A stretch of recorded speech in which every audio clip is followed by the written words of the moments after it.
Guinéennes, Guinéens, mes chers compatriotes, l'année 2019 qui s'achève aujourd'hui marque l'entrée de notre pays dans la 10e année du processus démocratique que nous avons inauguré ensemble en 2010. Depuis cette date, le progrès démocratique en cours a permis à notre peuple de maintenir sa cohésion sociale et son unité nationale, qui constitue une part importante de notre histoire commune, car il s'agit d'un acquis social précieux qui a mis la Guinée à l'abri de certaines crises majeures auxquelles ont été confrontés d'autres pays de notre sous-région. Les épreuves parfois difficiles sur le chemin que nous avons traversé ensemble sont inhérentes à la condition d'un État. Mais je me réjouis que la Guinée ait gardé son enracinement dans une vie démocratique qui est devenue une valeur fondamentale à laquelle notre peuple reste profondément attaché. La démocratie guinéenne, privilégiant le dialogue politique, est aujourd'hui une réalité. Notre vie politique est enrichie par l'existence de sensibilités politiques plurielles permettant à chaque citoyen d'exercer en toute indépendance ses droits et libertés. Cette gouvernance démocratique nous offre également la possibilité de promouvoir des réformes utiles à l'amélioration des conditions de vie de nos populations, la possibilité de développer notre économie et de moderniser nos institutions. Guinéennes et Guinéens, mes chers compatriotes, les derniers mois de l'année 2019 ont été marqués par des manifestations politico-sociales ayant engendré des pertes en vie humaine. Je voudrais, au nom de la nation tout entière, présenter les condoléances à toutes les familles endeuillées et renouveler l'engagement de l'État à prendre toute sa responsabilité pour éviter à l'avenir que de tels actes ne se reproduisent. J'appelle ainsi toutes les forces politiques et sociales à œuvrer pour concilier les exigences de la liberté avec celles de la sécurité, afin que le droit de manifester sur l'espace public se fasse dans un cadre légal et sécurisé pour réduire tous les débordements qui seraient préjudiciables au maintien de l'ordre public. À vous tous, femmes, hommes, jeunes Guinéens de l'intérieur et Guinéens de l'extérieur, de l'étranger, en cette fin d'année 2019, je voudrais vous adresser mes meilleurs vœux de santé, de bonheur, de prospérité à vous et à vos familles, et vous inviter à prendre part à la préservation de notre bien commun, la Guinée. Aux pays frères confrontés à des conflits et hautes tensions diverses, je renouvelle ici notre attachement et le soutien de la Guinée pour un retour à la paix et à la préservation de leur intégrité territoriale. Mes chers compatriotes, en ce nouvel an, l'honneur me revient d'adresser les félicitations de la nation à nos forces de défense et de sécurité pour l'engagement, le courage et la disponibilité dans la défense de notre intégrité territoriale, celle des nations républicaines et la sécurisation de nos citoyens, ainsi que leur participation à la lutte contre le terrorisme au Mali. J'adresse mes vœux à tous les travailleurs qui demeurent nos partenaires pour la construction d'une Guinée éloignée de la fracture sociale. J'adresse tous ces vœux à tous les corps sociaux, dont la presse publique et privée et les structures syndicales, en les exhortant à continuer d'exercer leur mission dans un esprit de liberté et de responsabilité. En communion avec chaque Guinéen, je pense à ceux qui ont été arrachés à notre affection en 2019, aux personnes en détresse. Aux étrangers vivant parmi nous, peuples frères et amis, je souhaite une année de paix, de prospérité, afin que nous puissions poursuivre ensemble dans la sérénité la concrétisation de nobles aspirations d'une Guinée indépendante, souveraine, œuvrant pour la paix en Afrique dans le monde.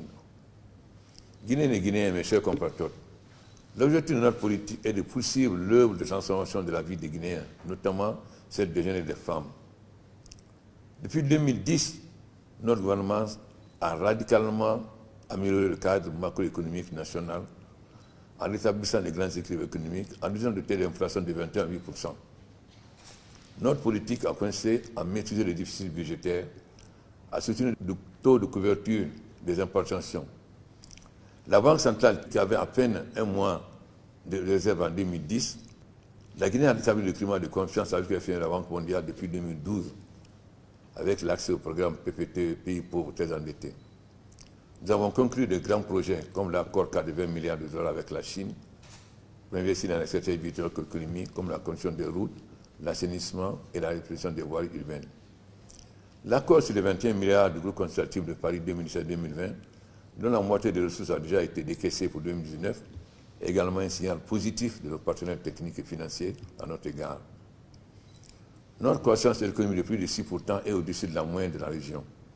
Pour intensifier la fourniture d'électricité à tous les Guinéens, des mesures sont prises depuis 2010 pour accroître notre capacité énergétique avec le barrage de Careta, 240 MW en 2015, celui de Swapiti qui démarre en 2020 avec une capacité de 450 MW, celui du barrage d'Amaria d'un montant de 300 MW, pour atteindre une capacité de 200 MW en 2020. S'ajoute le barrage de Kokotamba d'une capacité de 200 MW. Notre production agricole bénéficie aujourd'hui de 100 000 tonnes d'engrais contre 5 000 en 2010, pour soutenir un secteur qui évolue vers l'autosuffisance alimentaire. Aussi, plusieurs mesures de soutien technique et financier ont été prises pour le monde agricole. Le soutien en matière d'intrants et d'équipements agricoles a permis de booster constamment la production agricole vivrière entre 2011 et 2019.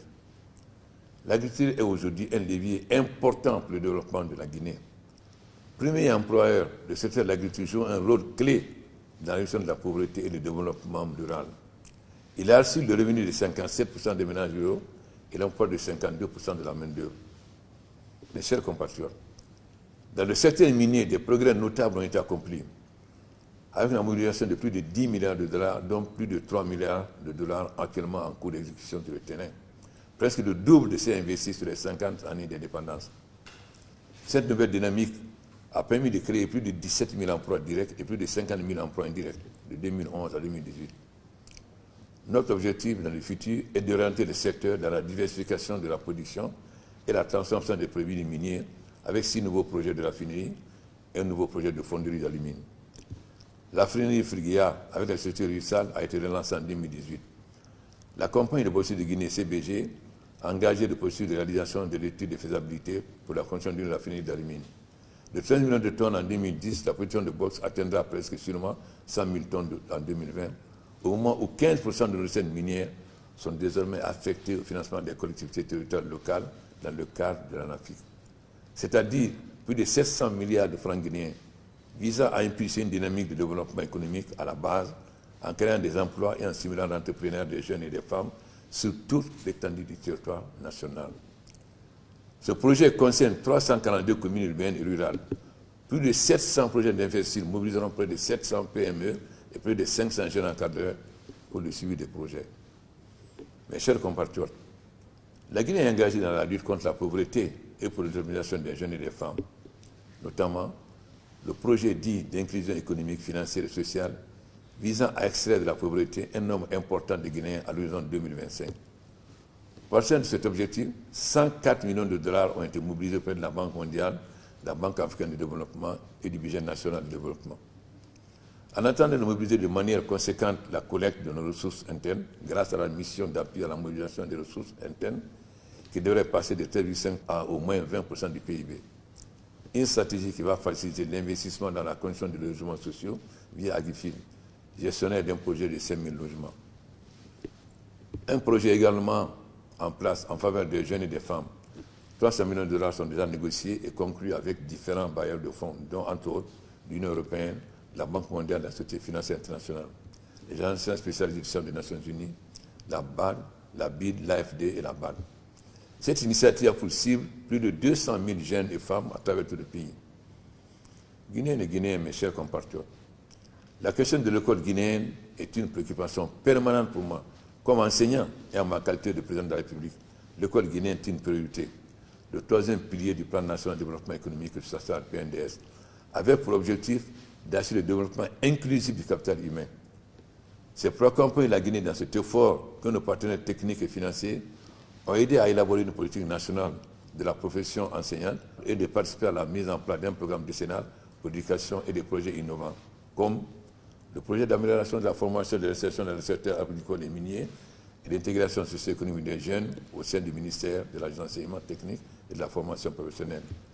Le programme éducation de base de Guinée est le projet pour de meilleurs résultats au préscolaire et à l'enseignement fondamental au sein du ministère de l'Éducation nationale et de l'alphabétisation. En dépit des efforts lourds déployés ces dernières années, la situation des enseignants demeure l'objet de mon attention. Pour impulser un coup d'accélérateur aux réformes engagées dans le secteur de l'éducation, j'incite le gouvernement de se pencher sur le problème de l'habitat pour les fonctionnaires, notamment celui des enseignants et des services de santé. Dans le secteur de l'éducation, les économies réalisées de l'assainissement difficile serviront à améliorer la situation des enseignants sans affecter l'indice salarial, conformément au protocole d'accord signé par le gouvernement et les partenaires sociaux en janvier 2019. Dans le courant du premier trimestre 2020, le gouvernement doit procéder à l'actualisation des primes en lien avec le statut particulier de l'éducation et prendre des dispositions pour préparer les états généraux de l'éducation. Le gouvernement doit prendre toutes les dispositions idoines pour rendre opérationnels les projets et les programmes du secteur de l'éducation afin de permettre à la Guinée l'atteinte des objectifs de l'ODD 4 du millénaire pour le développement 2030 et les agenda 2063 de l'Union africaine. Au cours de l'année 2020, nous organiserons également les états généraux de la santé. Guinéens, l'avenir est à notre portée. Notre pays s'apprête à organiser le 16 février 2020 des élections législatives pour renouveler la représentation nationale. C'est un moment important de l'histoire de notre pays. C'est pourquoi j'invite chacun d'entre vous à prendre part au vote et à assumer son droit et son devoir. C'est cela la démocratie. Ce sera aussi une occasion d'évaluer le chemin parcouru ensemble depuis 2010. Et chacun pourra jeter un regard rétrospectif sur les acquis, les obstacles que nous avons déjà surmontés en presque 10 ans d'efforts collectifs. Mes chers compatriotes, à la suite du débat suscité dans notre société sur la nécessité de doter la Guinée d'une nouvelle constitution pour moderniser les institutions, j'ai instruit le Premier ministre d'ouvrir des consultations nationales avec l'ensemble des forces politiques, des forces vives et organisations de la société civile. À l'issue de ces consultations, le Premier ministre m'a rendu un rapport à l'issue duquel j'ai instruit le ministre de la Justice qui a déjà élaboré un projet de nouvelle constitution. Après avis favorable de l'Assemblée nationale et de la Cour constitutionnelle, une commission nationale chargée de soumettre le texte. Et ce texte va être largement diffusé afin que chaque citoyen s'en approprie et se détermine en toute connaissance de cause, avant que le projet ne soit ensuite soumis à la volonté populaire. Il s'agit d'un vote démocratique et je vous garantis que seule la volonté du peuple sera la décision finale qui s'imposera à nous tous. L'année 2020 sera toujours une autre année de projets et de consécration d'impact avec les futures générations pour lesquelles nous œuvrons pour laisser en héritage un pays stable et prospère, pour le devenir des jeunes, pourvu d'une éducation de qualité, d'une formation axée sur la science et la technologie, outillés pour le monde de demain. J'invite chacun d'entre vous à se consacrer à cet idéal, parce qu'aujourd'hui, c'est déjà demain. Bonne et heureuse année 2020 à toutes et à tous. Vive la République de Guinée, que Dieu bénisse la Guinée.